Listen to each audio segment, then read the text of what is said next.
사람이 인정해 주든 안 해주든지 자신에게 맡겨진 일에 최선을 다한다는 것은 매우 중요합니다.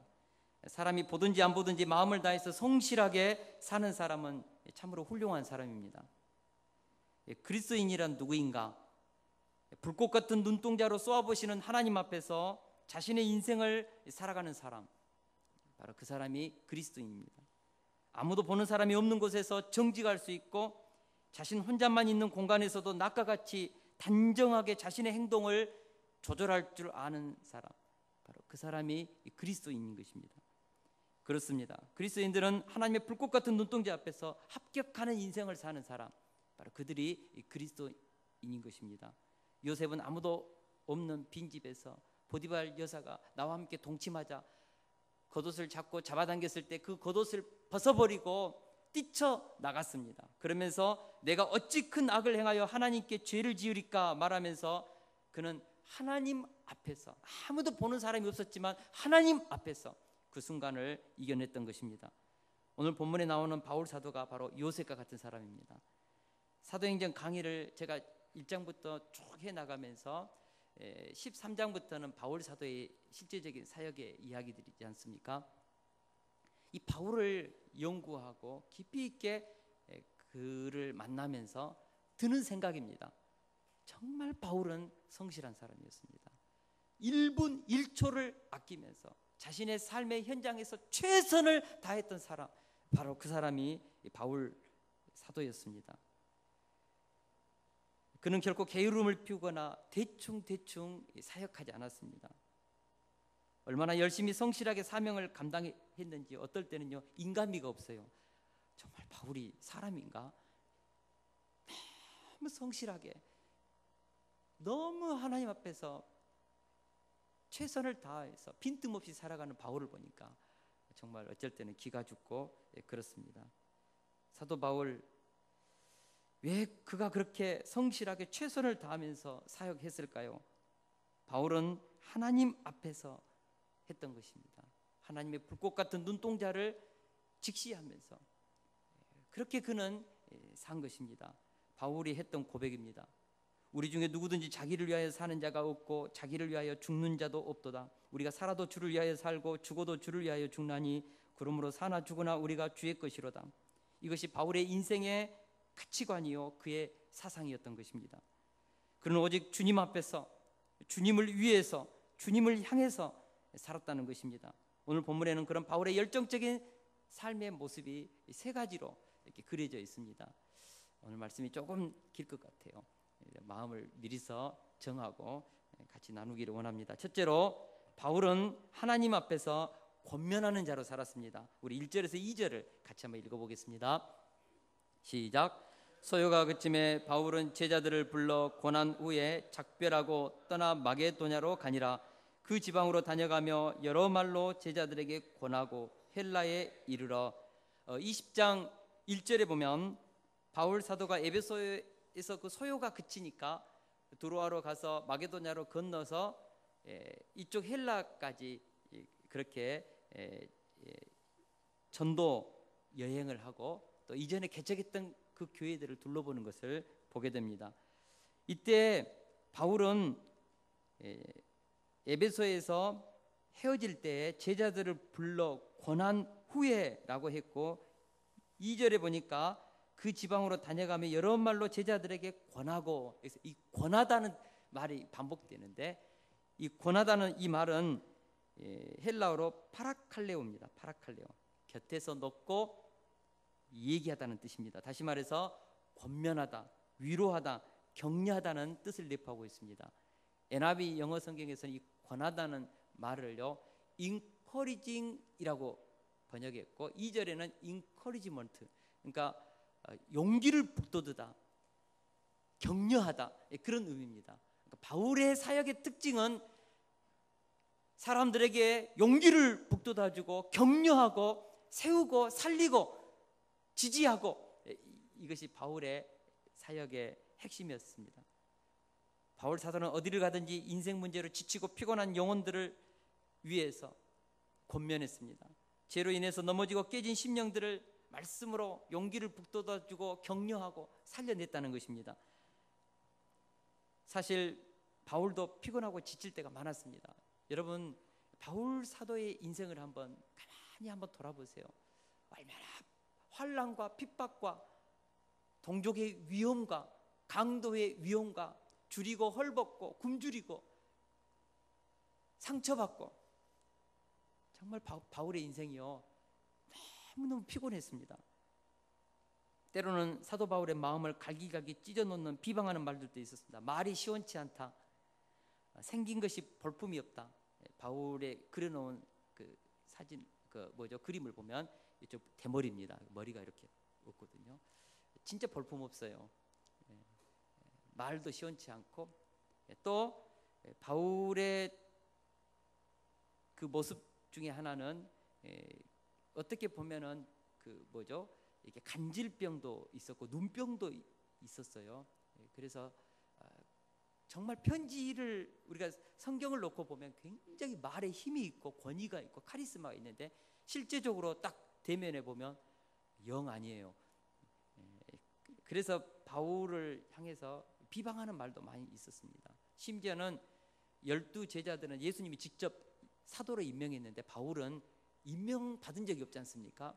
그래서 고린도에 있는 성도들과 또 많은 사람들이 바울은 가짜 사도다, 자기 스스로 사도라고 부르는, 그래서 바울의 사도권을 인정하지 않으려는 경향이 많았습니다. 이런 여러 가지 면에서 봤을 때 바울은 상처가 많아요. 눌리고 핍박받고 동족들의 위험을 당하고, 이런 삶의 스트레스 속에서 어떻게 그렇게 사람을 살리고 세우는 권면의 말, 격려하는, 용기를 북돋아주는 이런 위로의 말, 따뜻한 언어들이 그의 가슴 속에 나왔을까?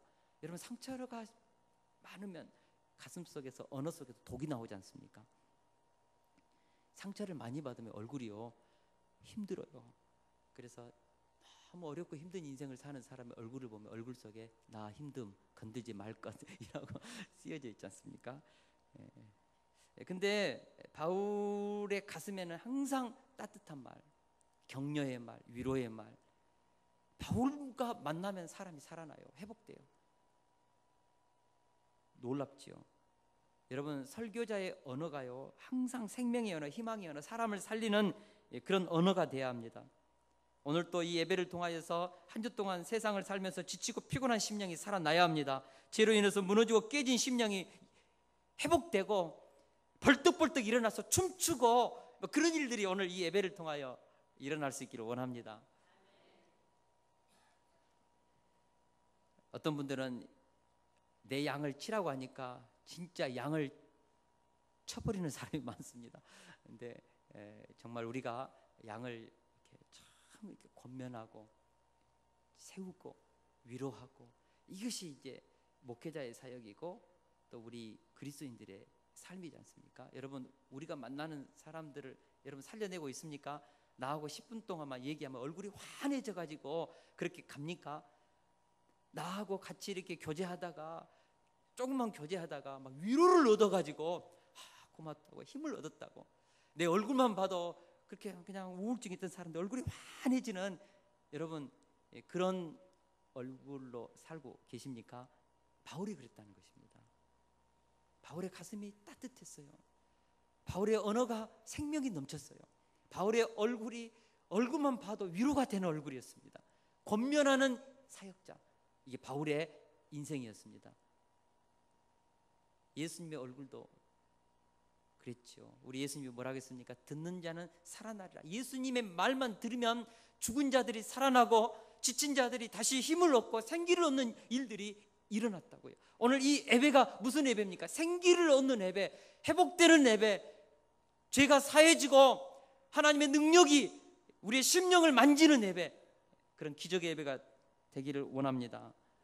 왜 바울이 가슴속에서 그 많은 상처와 동족의 위협이 있었음에도 불구하고 바울의 가슴속에, 언어 속에 생명과 희망의 언어가 가득 찼을까? 바울은 다메섹 도상에서 사랑의 빛으로 사로잡아 주신 그 하나님의 사랑의 빛이 있었습니다. 죄인 중에 괴수, 그것이 바울의 과거의 삶이었지 않습니까? 하늘에서 벼락으로 바울의 인생을 심판해도 할 말 없는 인생이었습니다. 그런데 우리 주님께서 사랑의 빛으로 바울을 용서하고 이방인의 사도로 세우셨습니다. 이 은혜, 바울의 가슴속에 손양원 목사님이 그 가슴속에 있었던 그 사랑의 원자탄과 같은 사랑의 힘이 항상 끊이지 않고 넘쳤던 이유가 바로 그것입니다. 다메섹 도상에서 용서해 주신 그 사랑의 빛이 가슴속에 있었어요. 여러분, 우리의 가슴속에 십자가의 용서의 은혜가 있어야 합니다. 어렵고 힘들 때 십자가를 통하여서 공급되는 하나님의 사랑, 은혜, 이것이 있어야 합니다. 오늘 예배를 통하여서 하나님의 지성소에서 임재하신, 오늘 예배 속에서 우리의 심령 속에 말씀하고 계시고 역사하고 계신 그 하나님을 만나면 어떻게 됩니까? 그분은 빛이요 생명이기 때문에 우리 속에, 우리의 심령 가운데 빛과 생명이 가득하지 않습니까? 사랑이 가득하지 않습니까? 여러분, 가득한 것이 얼굴로 표현되고 가득한 것이 언어로 표출되는 것입니다. 할렐루야. 오늘 은혜 받으셔야 됩니다. 오늘 살아나야 합니다. 그래서 바울 사도와 같이 권면의 삶을 사십시오. 우리 가정의 우리 아버지들은요, 그 아버지의 얼굴, 아버지의 언어로 자녀들이 살고 아내가 삽니다. 엄마의 그 언어로 자녀들이 미래를 살아요. 목회자의 단상에서 선포되어진 말씀을 가지고 우리 성도들의 인생이 그려지고 있고 미래가 그려지고 있습니다. 우리 목자들의 섬김을 통하여서 우리 목원들이 살아요. 우리는 살리는 인생을 살아야 됩니다. 지지하고 세우고 격려하고 용기를 주고, 그러기 위해서 내 속에 그 힘이 있어야 합니다. 할렐루야. 그 힘 받아내야 합니다. 오늘도 은혜 받으십시오. 십자가의 사랑으로 여러분 살아나야 합니다. 벌떡벌떡 일어나야 합니다. 할렐루야. 둘째로, 바울은 하나님 앞에서 현재의 상황에 집중하는 삶을 살았다는 것입니다. 우리는 앞주에 바울이 로마도 보아야 하리라는 큰 비전을 성령으로부터 받았다고 배웠습니다. 바울의 가슴에는 로마를 거쳐서 저기 스페인 서바나까지 가는 인생의 그림이 있습니다. 하나님이 주신 비전, 흥분된 그 비전이 있었습니다. 보통 꿈이 크면 현재의 자질구레한 일들을 가볍게 여기는 경향이 있습니다. 현재의 일보다 미래의 큰 일로 인하여서 현실을 이상적으로 살기 쉽습니다. 그러나 바울 사도는 성령님을 통해서 로마도 보아야 하리라는 큰 비전을 가슴에 품었지만 들뜨지 않았다는 것입니다. 자신에게 맡겨진 현실적인 삶에 집중했다. 이것이 오늘 본문에 나오는 바울 사도의 모습입니다. 우리 한번 지도 한번 띄워주실래요? 지도. 우리 한번 지도를 보면서 바울의 3차 전도 여행을 한번 살펴보겠습니다. 자, 여기가 지금 바울의 에베소 사역입니다. 에베소에서 두란노에서 몇 년 있었다고 했습니까? 3년, 약 2년 동안 있었는데 전체적으로 3년 동안 에베소에서 사역을 하고, 에베소에서 큰 사역이, 소동이 일어났습니다. 바울을 죽이려는 그런 분위기도 있었고, 그래서 에베소에서 제자들을 권면하고 이쪽 드로아로 가서 배를 타고 마게도냐, 여기가 마게도냐 지방이고 이 밑지방이 아가야 지방입니다. 그래서 드로아에서 배 타고 빌립보로 가서 8개월 동안 머물고 데살로니가로, 베레아로, 아덴으로, 고린도로, 이것이 이제 바울의 에베소 사역 이후에 3차 마지막 사역의 여정입니다. 이렇게 갔습니다. 이때가 바울 사도에게 있어서 약 한 1년여 기간의 시간이었습니다. 이때 바울이 했던 중요한 사역 3가지가 있습니다. 첫 번째로는 고린도 교회의 문제를 해결했습니다. 여러분, 고린도 교회가 얼마나 바울이 에베소에서 3년 동안 머무는 동안 아주 심란했습니다. 고린도 교회 안에 아볼로파, 게바파, 그리스도파, 바울파 4개 파로 나눠져서 이리 찢고 저리 찢고 당파로 싸우고, 또 들려오는 소식에 의하면은 아들이 아버지의 첩과 동거하고 있었고, 그래서 그래도 성도들이 아무 말도 않고 뭐 그러려니 했고, 또 같은 성도들끼리 법적인 소송이 붙어가지고요, 법정에서 피 터지게 싸우기도 했습니다.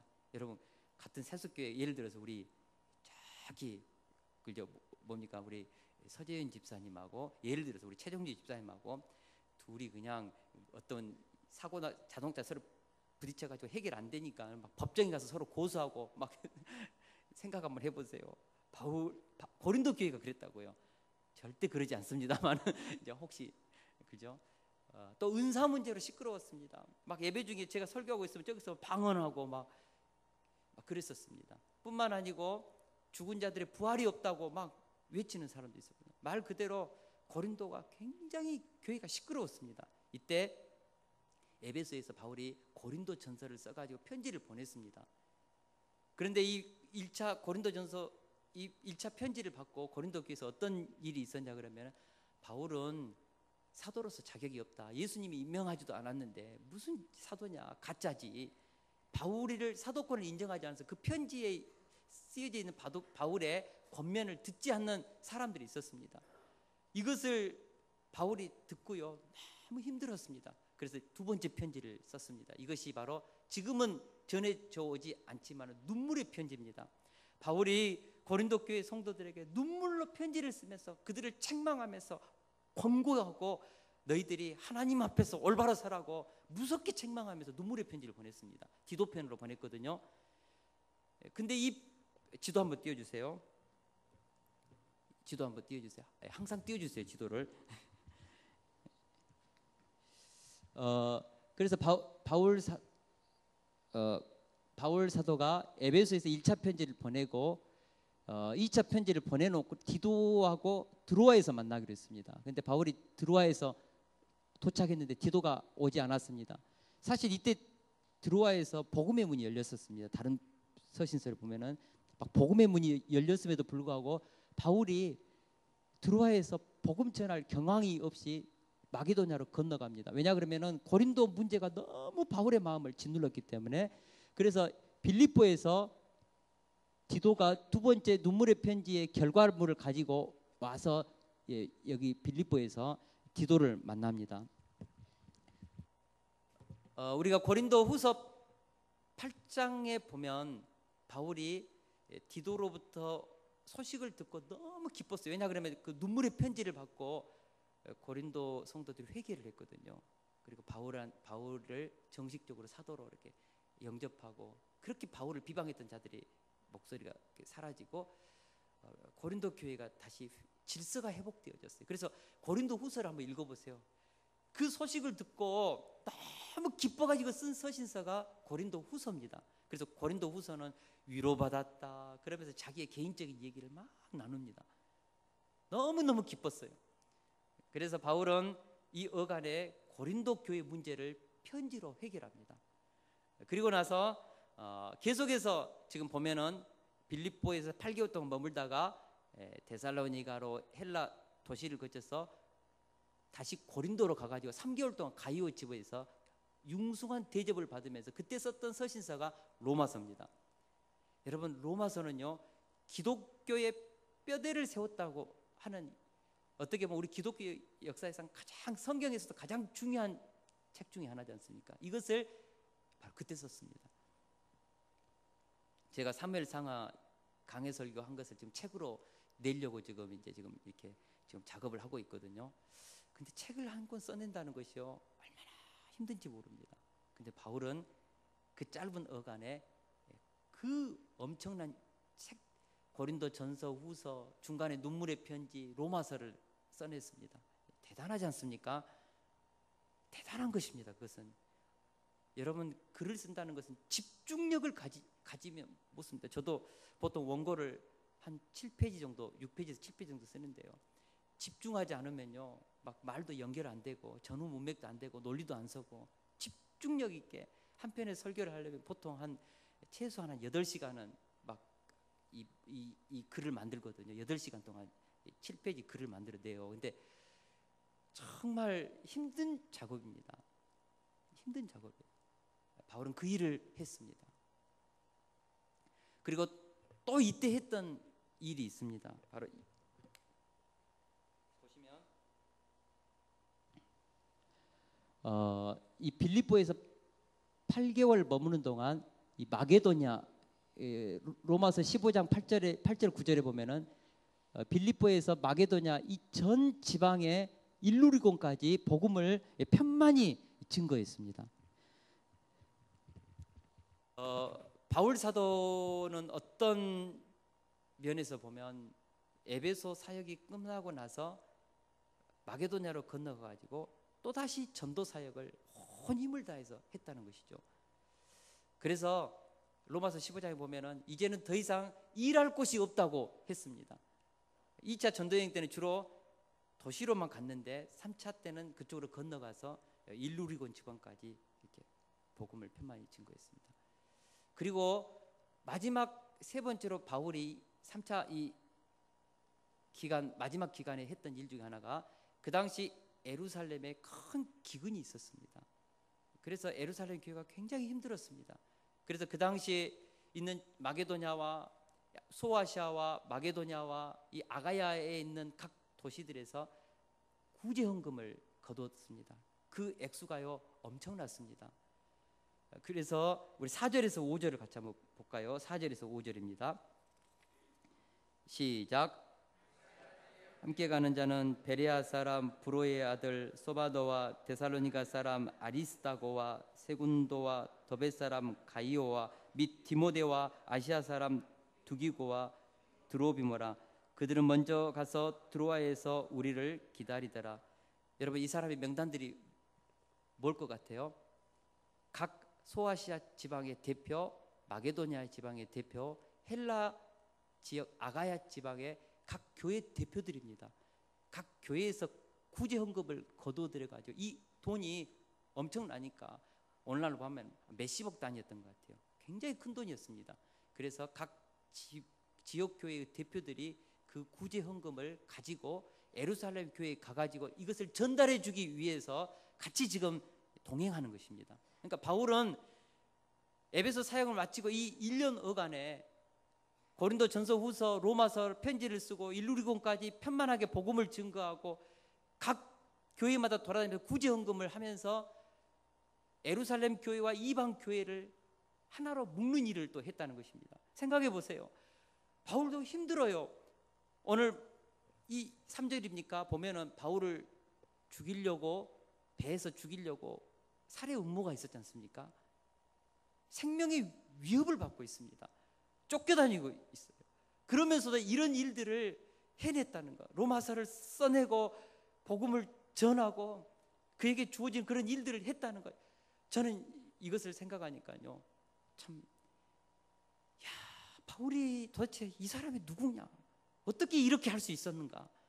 여러분, 조그만 어려운 일들이 있어도 집중력이 생기지 않습니다. 현재 일을 집중해서 일할 수 없습니다. 그럼에도 불구하고 바울은 자신에게 주어진 현재적인 일에 최선을 다하면서 감당했다는 것입니다. 토마스 칼라일이 이런 말을 했습니다.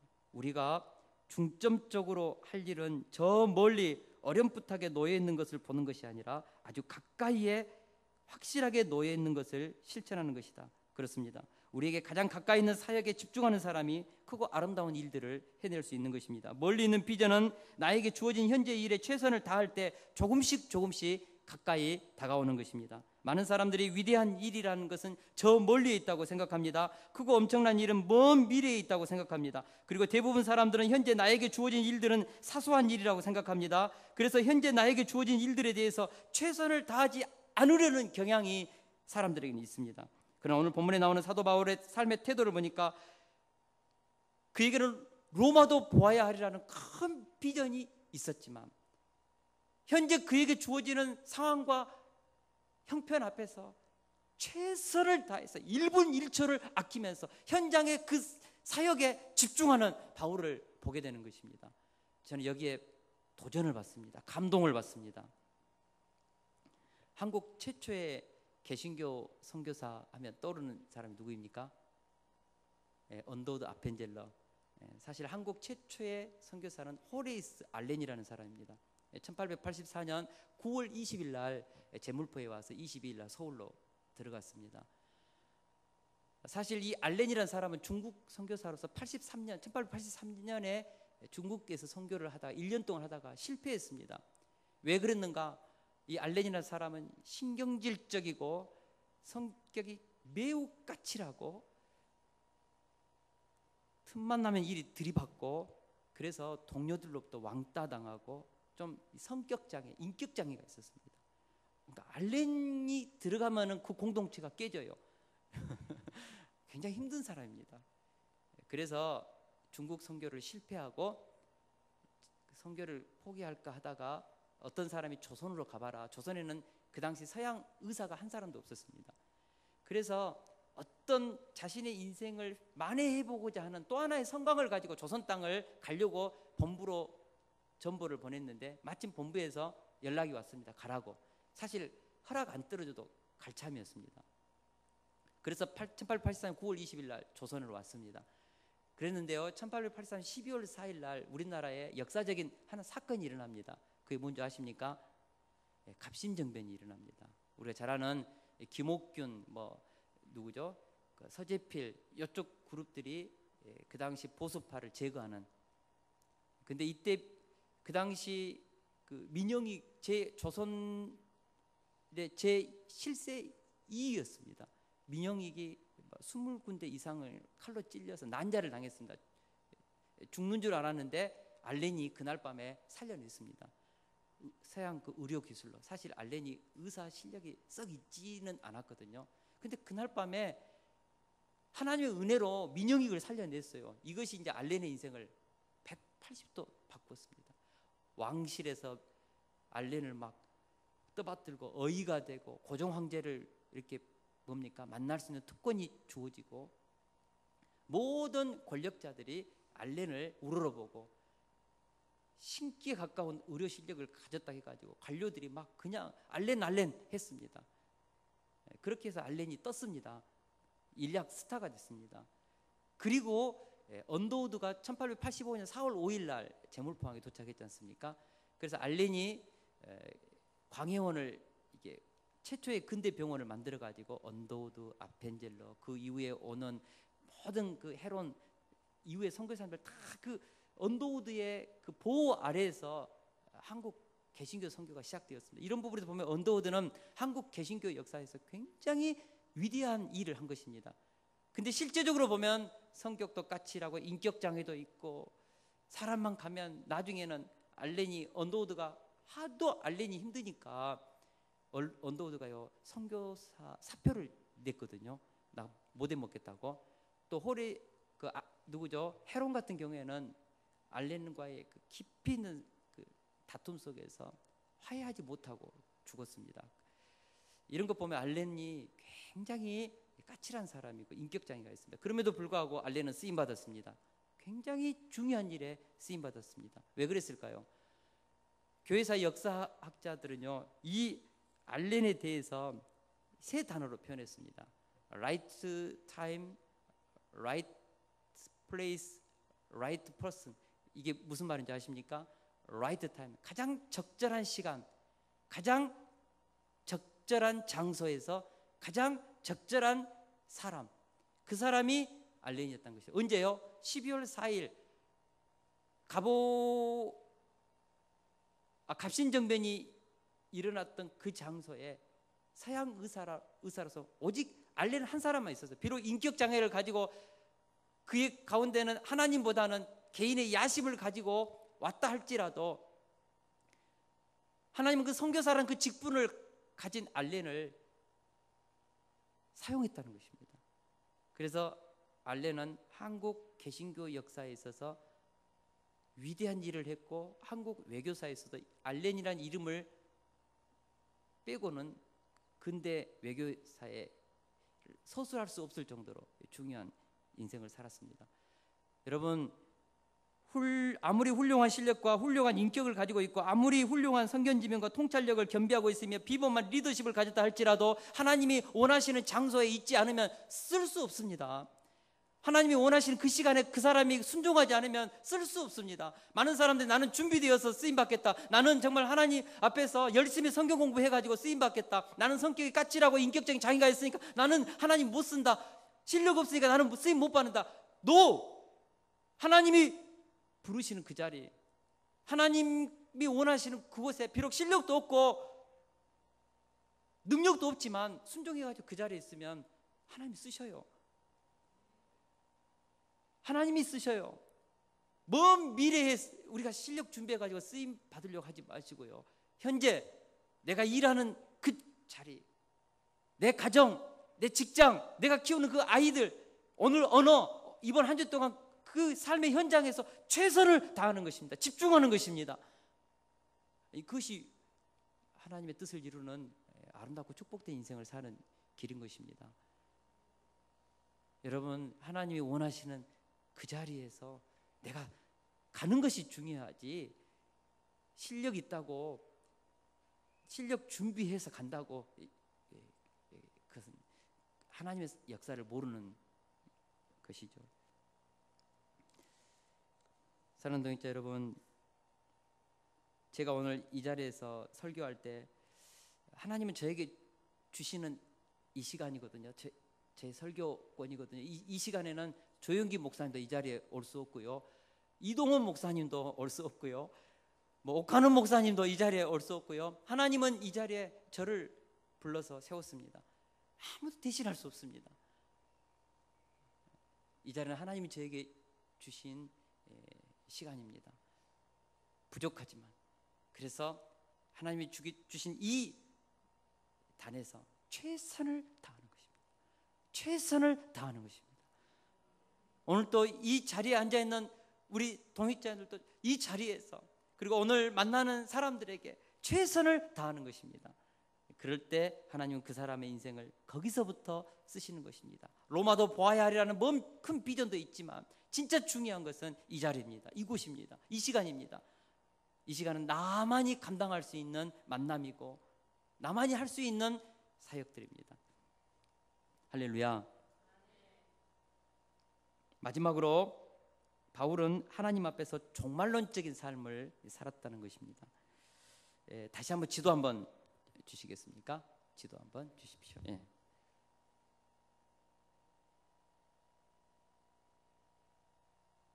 보면은 바울이 빌립보에서 고린도 3개월 머물렀습니다. 그리고 바울의 원래의 계획은 고린도에서 갱그리아 항구로 가가지고 이쪽으로 에베소로 가서 바로 이렇게 배 타고 수리아 쪽, 즉 이제 예루살렘으로 가는 것이었습니다. 이게 바울의 원래 계획이었습니다. 그런데 3절에 보면 이 고린도에서 배를 타고 이쪽으로 가려고 했는데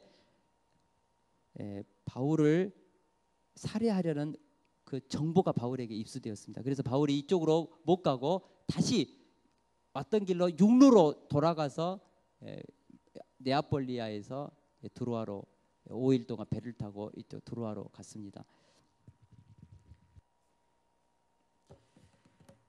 7절에서 8절 말씀 우리 같이 한번 볼까요? 7절에서 8절 말씀입니다.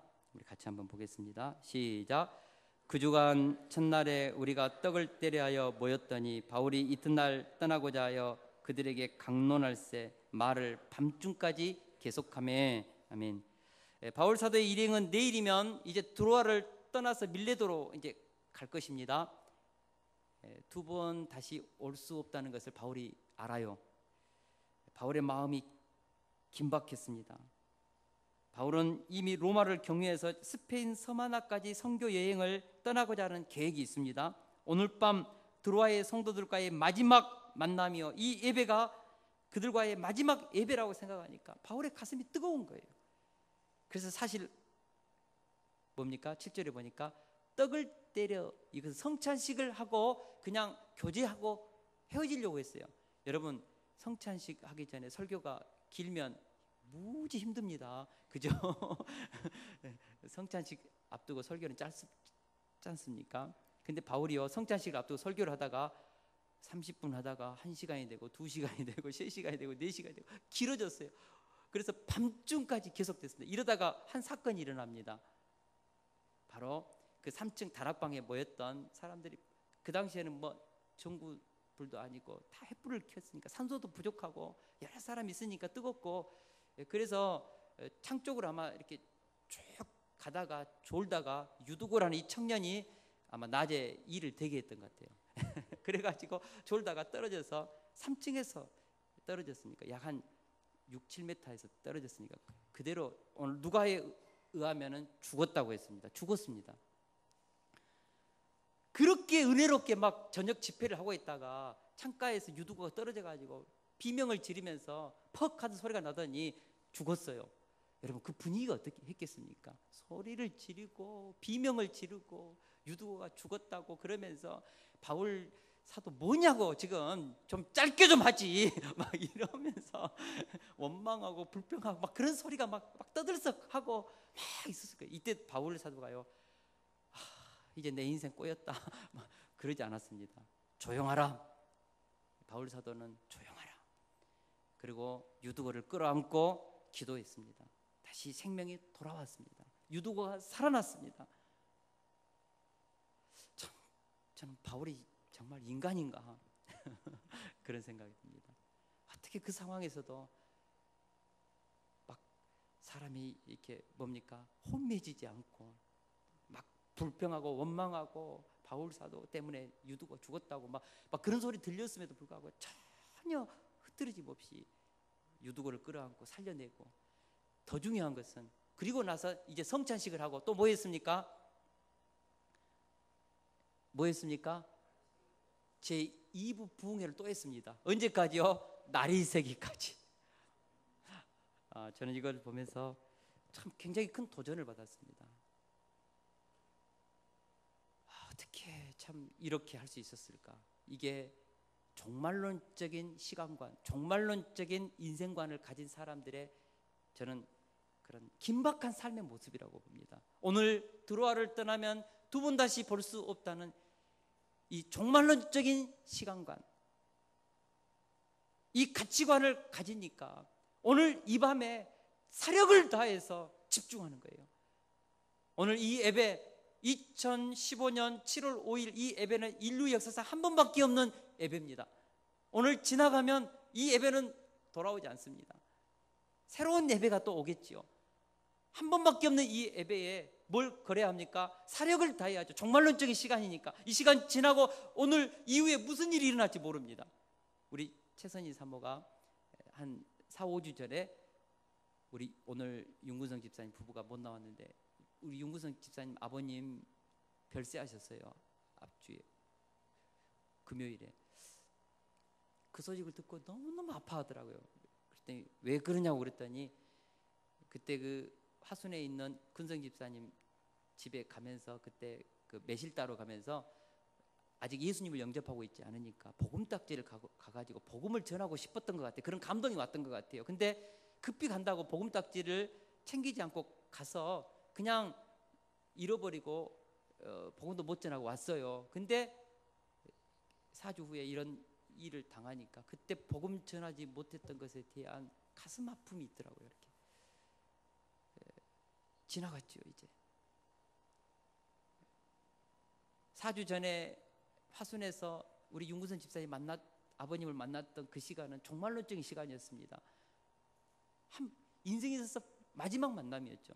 우리에게 그런 만남들이 있을 수 있습니다. 오늘 이 예배 후에 우리 인생은 늘 종말론적인 시간을 가지고 살아야 합니다. 할렐루야.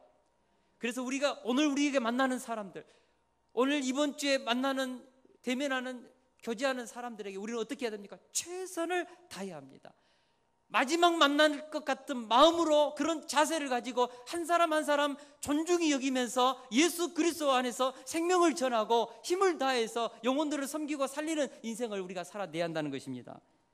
우리가 잘 아는 바람과 함께 사라지다는 책은 지금까지 2천만 부가 판매되었다고 합니다. 그러나 이 작품이 우리에게 알려지기까지 마가릿 미첼이라는 이 무명 작가의 눈물겨운 사연이 있습니다. 마가릿 미첼이라는 이 작가가 무명 작가 시절 때 이 바람과 함께 사라지다는 이 책을 쓰고 원고를 탈고하고 나서 그 당시 출판사에 가서 좀 출판을 부탁했을 때 아무도 이 책을 수락하는 사람이 없었습니다. 생각해 보세요. 무명 작가인데 누가 출판해 주겠습니까? 3년 동안을 이 바람과 함께 사라지다 이 책을 출판하기 위해서 뛰어다녔는데 3년 동안 읽어보지도 않고 다 퇴짜 났습니다. 그러던 어느 날 마지막 기회와 같은 시간이 왔습니다. 그녀는 맥밀란 출판사의 레이슨 편집장을 만났어요. 그래서 그분이 지금 10일 동안 여행을 가는 길이었는데 그때 이 편집장에게 자기가 썼던 바람과 함께 살아 이 원고를 주면서 한 번만 읽어달라고, 한 번만 읽어달라고. 그냥 건성으로 받았겠지요. 그리고 기차로 갔습니다. 첫 번째 전보를 쳤습니다. 읽어봤냐고. 못 읽어봤다고. 두 번째 전보를 쳤습니다. 읽어봤냐고. 읽고 있냐고. 안 읽고 있다고.